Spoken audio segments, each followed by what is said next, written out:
Hi everyone, welcome to my instructional series. This is video number 4, so we're going to now come on to the backstroke and the pause. So after we've done the 1, 2, 3, which is in videos 1, 2 and 3, which will explain if you actually go and have a look at those videos. Number 4 now will be the pause and the backstroke. So what this is going to be is when your cue is here, we're looking at how many of these here, this is going to be your pre-strokes, how many strokes you're going to do. And then what a pause is going to stop when the cue tip is either at the front for the front pause, or you're going to have a back pause, and then you're going to deliver the cue.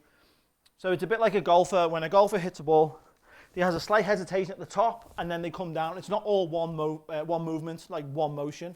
So a lot of players, you'll see them doing this, and you put these shoot fast. There's no pause between when their cue's going to come back, or they're actually going to follow through and shoot the ball. So we call this putting a quick one in.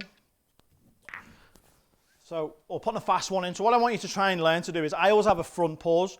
I don't have any pre-strokes. I literally have little looseners, I call them. Now this is not for everybody. Some people might stroke 2 times, some people might be 3, 4. We literally don't want to start going past anywhere past 5, because after 10 seconds, your brain is actually going to start switching off and start wandering. You're going to start thinking what you're doing. And we actually want to play subconsciously. So once I'm set and I want to shoot, my cue actually is going to stop at the cue ball, and then I'm going to deliver the cue. There's the pause, and now I can shoot. Now I'm going to do a back pause. I'm going to show you what the back pause is. So this is what a back pause is. I'm going to do like 2 pre-strokes here. So I'm going to go 1, 2, come back. There's the pause, and now I deliver the cue. Now, for a lot of players that are more natural and like to flow a bit, that's really going to hinder it, because you're going to be like hesitating, and you start jerking and jabbing at the cue ball.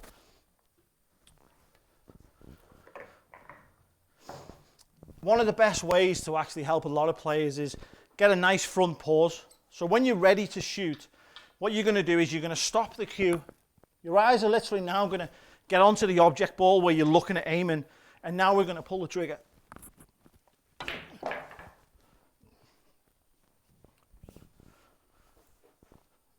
Even if you're going to do a couple of pre-strokes, 1, 2, we're stopped. Now we can deliver the cue. And what we're going to do is you're going to train our muscles as well. So your hands are going to start doing the same all the time. Set, shoot, set, shoot, set, shoot. So it's going to determine it's going to differentiate between the backstroke and now the follow through when we're going to hit the ball. So the pause is very, very important. It's like an analogy I like to give people. You ever see the big wrecking balls that break the buildings? They don't just let it swing, just keep hitting the building. They actually pull it back, hit, pull it back, hit. It's like aiming exactly where they want to hit. I always say to people, get a piece of paper, draw a nice big circle, and get a pen. Now keep dabbing it fast. You'll see the marks everywhere. Now hold it and hit. Hold it and hit. You start being more accurate to where you're delivering, exactly where you're hitting. So what we want to try and do is, we want to hit the cue ball exactly where I'm aiming. So if I'm setting on this dot here, and that's where I'm going to hit, if I set the cue, I'm now more likely to deliver and hit this spot exactly where I want to hit it. So the pause is very important. Try and get a front pause, or try and get a back pause, something that's going to be more comfortable for the way you play. One of the things I was saying before about the bridge hand is it has to be locked in. This comes exactly the same with your stance and everything else. So this here, a lot of instructors like to say it's like a tripod. What I always say to people is like the pendulum swing on a fairground. It's got a big frame, and the pirate ship, sorry, that's the only thing that swings.